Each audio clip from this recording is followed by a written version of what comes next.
जेएलकम विधायक जयराम महतो ने सदन में बिहार की तर्ज पर किस कानून को लागू करने की मांग की है, वो इस वीडियो के जरिए देखिए जयराम महतो ने क्या कुछ कहा।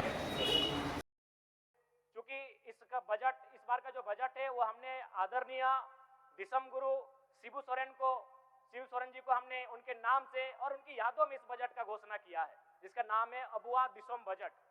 अध्यक्ष महोदय, सभापति महोदय, जानकारी होनी चाहिए, दिसम गुरु शिबू सोरेन और उनके पुराने साथी और झारखंड के आंदोलन के सबसे बड़े वीर शहीद निर्मल महतो दोनों ही शराब के विरोधी थे।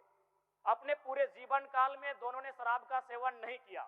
तो मैं चाहता हूं, अगर सही में, क्योंकि इसी हाल ही फिलहाल गुरु जी का निधन हुआ है, अगर गुरु जी को सच्ची श्रद्धांजलि देनी हो तो मेरा मानना है बिहार और गुजरात के तर्ज पर झारखंड राज्य को भी मद निषेध कानूनों की तरफ बढ़ना चाहिए, शराबबंदी की तरफ बढ़ना चाहिए। क्योंकि मैंने 2 दिन पहले ही मैं एक सवाल लाया था, जिसमें बहस किया था, जिसमें मैंने आपको बताया आंकड़ों के साथ कि प्रतिदिन 10 से 12 नौजवान जिनकी उम्र 18 से 25 साल के आसपास होती है, रोड एक्सीडेंट में उनकी मृत्यु होती है और उनकी मृत्यु का कारण होता है शराब।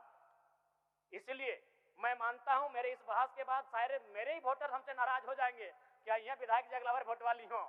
मुझे अपने वोट की चिंता नहीं है, मुझे चिंता उनकी भविष्य की है।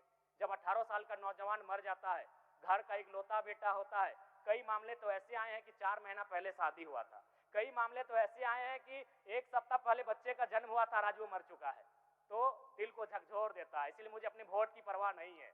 शराब पीने वाले मुझे अगर वोट ना दे मेरे इस बयान के बाद, मुझे उस बात का दुख नहीं है, लेकिन 18 से 25 साल के नौजवान जो प्रत्येक दिन 10 से 12 की संख्या में मारे जा रहे हैं और उसमें मुख्य कारण शराब होता है, इसलिए मैं चाहता हूं गुरु जी को सच्ची श्रद्धांजलि, मद निषेध कानून लाकर दिया जाए। अध्यक्ष महोदय, अब मैं आगे ऊर्जा पे बात करना चाहता हूं। ऊर्जा, सभापति महोदय, ऊर्जा जिससे विधानसभा संचालित हो रही है, ऊर्जा जिससे हमारा सेलफोन संचालित होता है, ऊर्जा के बिना, बिजली के बिना आज कोई भी कार्य हम लोग आगे नहीं बढ़ा सकते हैं। महोदय, इस राज्य में बिजली उत्पादन की बात करें तो PTPS Patratu, BTPS, CTPS Bokaro, TTPS Bokaro, KTPS Koderma, MPL Dhanbad, कई ऐसी महत्वपूर्ण सेक्टर हैं जहां बिजली का उत्पादन होता है। गोड्डा में तो अडानी प्रोजेक्ट बिजली उत्पादन का कार्य कर रही है, लेकिन वहां एक चौंकाने वाला आंकड़ा है अध्यक्ष महोदय, सभापति महोदय, गोड्डा में जो बिजली उत्पादन का काम हो रहा है उसका कोयला झारखंड से नहीं जाता है। आपकी जानकारी के लिए बताना चाहेंगे, उसका कोयला आता है ऑस्ट्रेलिया से। एक लॉजिक को समझिएगा थोड़ा सा, ऑस्ट्रेलिया से कोयला आता है गोड्डा और बिजली बन के जाती है बांग्लादेश।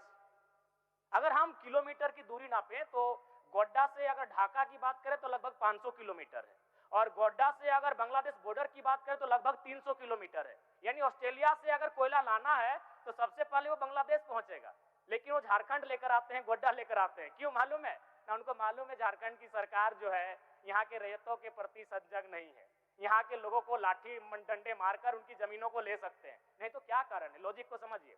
अगर उनको बिजली बांग्लादेश को ही देना था, कोयला ऑस्ट्रेलिया से लेना था, तो झारखंड का क्या काम? मेरे आंगन है में तुम्हारा क्या काम भाई?